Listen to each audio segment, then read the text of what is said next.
I felt embarrassed because I didn't have any money left. When suddenly I heard a voice calling out, "Soldier," and I wondered who it could be. I continued down a few more steps, and then the voice called out even louder, "Soldier."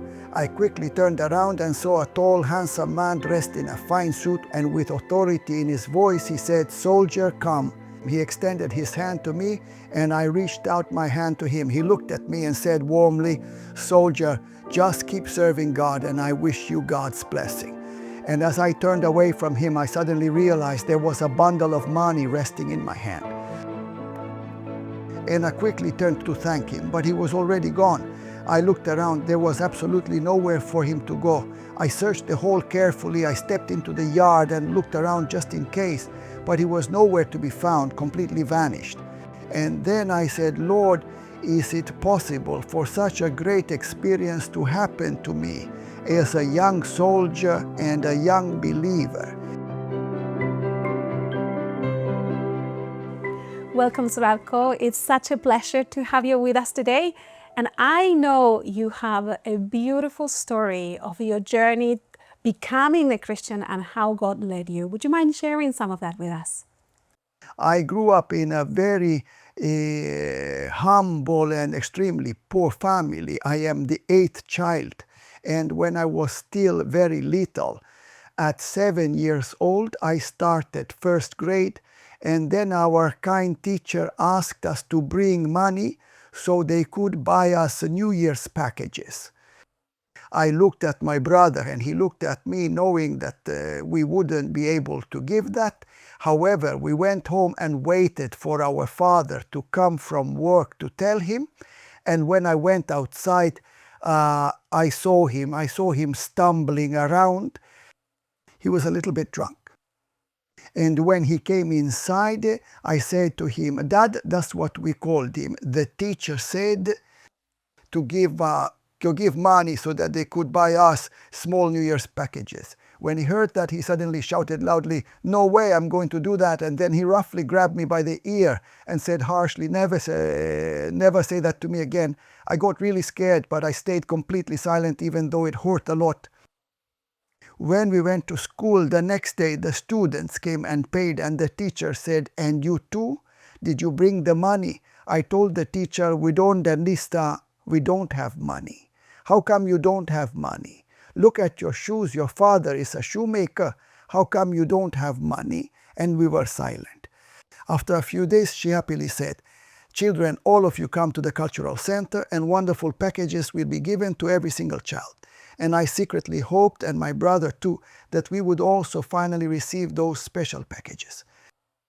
And so we went there, filled with excitement. There were many packages, each labeled with its own name, and Santa Claus was handing them out, 1, 250, even 300. In total, there were about 480 of us children gathered together. And in the end, there were five of us children, but only 3 packages left. We were just watching as Santa Claus looked at me, and the teachers watched too. He handed out those 3 packages to the ones who got them, and the 2 of us, my brother and I, didn't receive any. And he approached the teachers and said in a low, angry voice, "Shame on you and the whole school for not buying gifts for these 2 innocent children." Then we ran out of the building. My brother and I ran straight home with tears. We cried and screamed loudly from shame and bitter embarrassment. This experience has remained very painful for me even to this day. Later on, that same teacher was very good and very positive towards us. However, in our daily life, we didn't always have enough food to eat. We often went to the neighbors to borrow some eggs, potato seasoning or oil, but we never returned them. I ask for 3 eggs, and instead I get 10 fresh eggs. I ask for 4 or 5 potatoes, and I usually get 2 or 3 full kilos of potatoes. And they would hug us tightly and say, "Go home, we know how you live." And then I would come home, give it all to Mom. She looks at it, hugs us, and cries, "My dear children, I will make a warm lunch for you from this." And we finally ate then. But there were also many days when we had absolutely nothing to eat. We were very poor, painfully poor, very. And one cold evening, my mom quietly says to me, Zdravko, go steal some corn so we can shell it, sell it, and at least have a little food to survive. And so I went outside, took an old sack and at that time, big horse-drawn carts were slowly passing by our house. The carts were piled high, covered on top with corn stalks or husks. And I come underneath and take one cob, put it in the sack, take another cob in the sack. When I get to the third, it's a big one. I pull, it won't budge. What do you mean it won't? When I pulled it, I grabbed a human leg, a foot.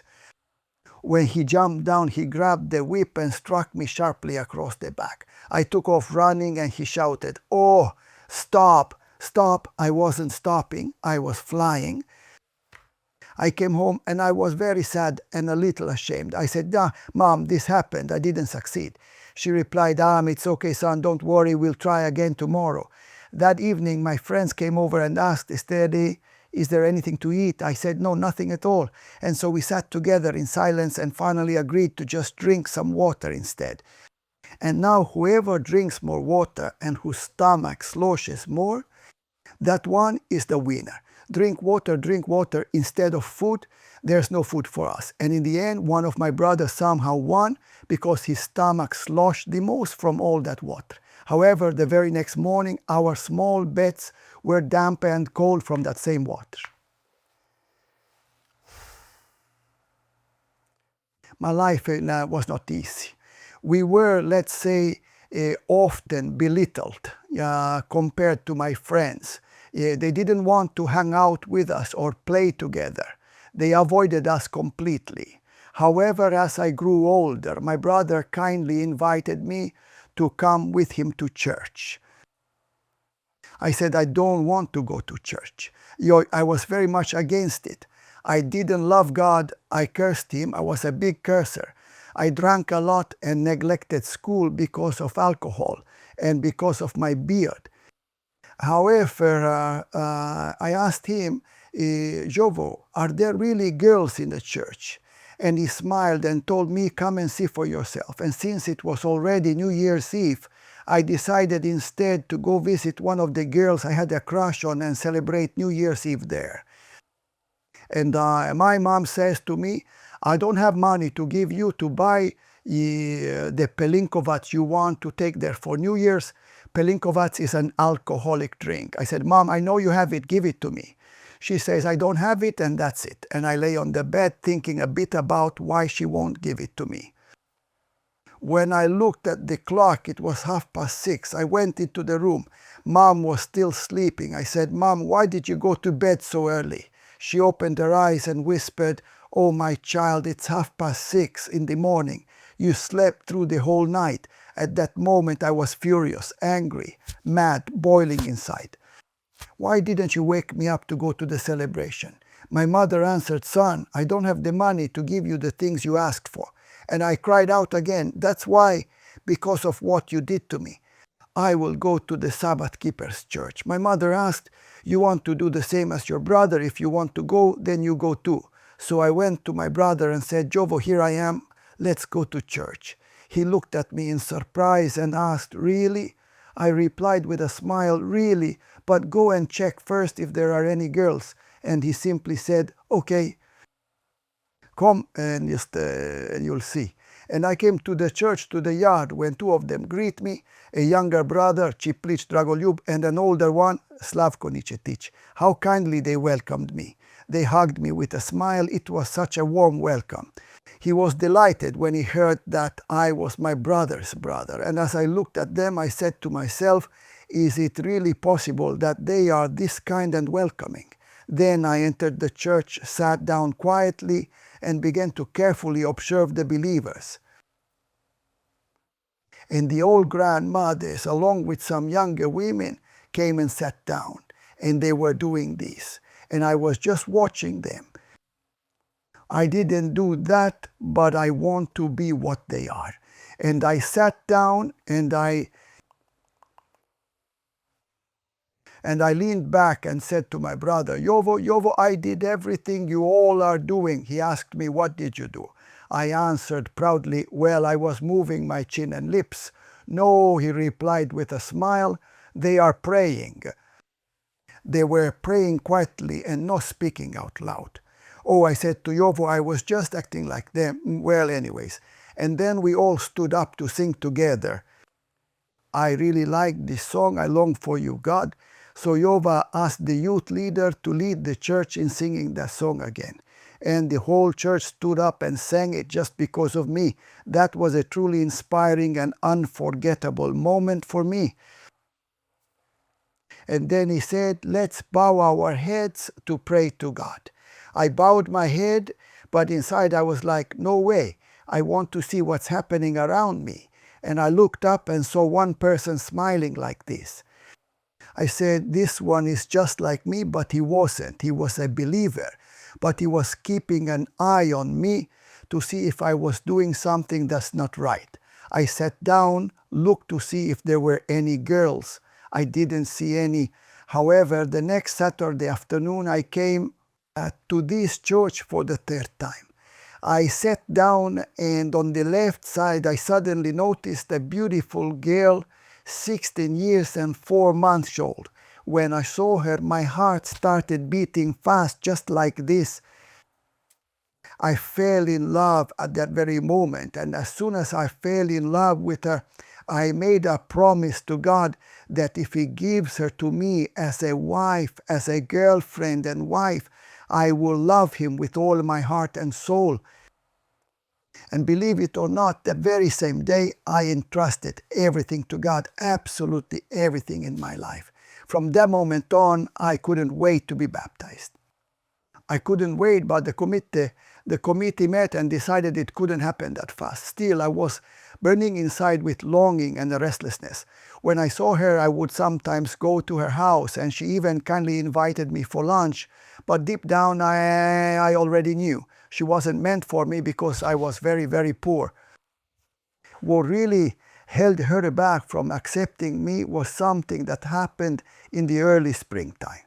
I invited church members to come and help dig the garden, and she actually came along with the others. And as you know, I had only a very small house, just one room and a little kitchen. I bought just a single liter of sparkling water to treat her the best I could. But when she stepped inside and saw those 2 old beds, the worn-out table, the broken chairs, a rough wooden bench, and an old village stove, she simply said, Zlatko, I cannot marry you, nor can I even be your girlfriend. I could absolutely understand her, and I understood why she didn't want to be my girlfriend. Because only a person who wasn't right in the head could accept living like that. But I was a hard-working boy, and I really wanted to serve the Lord, and then I received a call to join the army. I went to the army in Prilep, North Macedonia. Then I was transferred to Skopje, where I was very happy because there was a big church and many young people. Also, my captain was extremely good to me and allowed me to rest on the Sabbath. Do you know why? Because I got my very first duty in a local shoe factory. Before I arrived, they made only about 104 pairs of boots each day. But when I came, since I had been working as a shoemaker from a young age, the daily production of shoes and boots jumped all the way to 165 pairs. A lot more. I had talent, God gave me their hands, and that's why my captain allowed me to take Saturdays off. And one Saturday I came to church fully expecting and quietly hoping that someone would invite me to lunch after the service. However, that Saturday, not a single person invited me to their table. Then came the collection, and I willingly gave away every single penny I had in my pocket. I told the believers I have no more to give. I felt embarrassed because I didn't have any money left. Then I went outside and saw that everyone had already left, and I was standing there all alone on the church stairs. I slowly started going down step by step when suddenly I heard a voice calling out, "Soldier," and I wondered who it could be. I continued down a few more steps, and then the voice called out even louder, "Soldier!" I quickly turned around and saw a tall, handsome man dressed in a fine suit with a neat tie. And with authority in his voice, he said, "Soldier, come." And so I walked toward him. He extended his hand to me, and I reached out my hand to him. He looked at me and said warmly, "Soldier, just keep serving God, and I wish you God's blessing." I answered softly, "I wish you God's blessing too." And as I turned away from him, I suddenly realized there was a bundle of money resting in my hand. And I quickly turned to Sam to thank him, but he was already gone. I looked around. There was absolutely nowhere for him to go. I searched the hall carefully. I stepped into the yard and looked around just in case, but he was nowhere to be found, completely vanished. And then I said, "Lord, is it possible for such a great experience to happen to me as a young soldier and a young believer?" And God has not just guided me, but continues to guide me in life to this day with many, many, many, many experiences. Thank you so much. Thank you for your story, for sharing the way in which God has been guiding you and even sending angels to provide for you. Thank you for being with us today.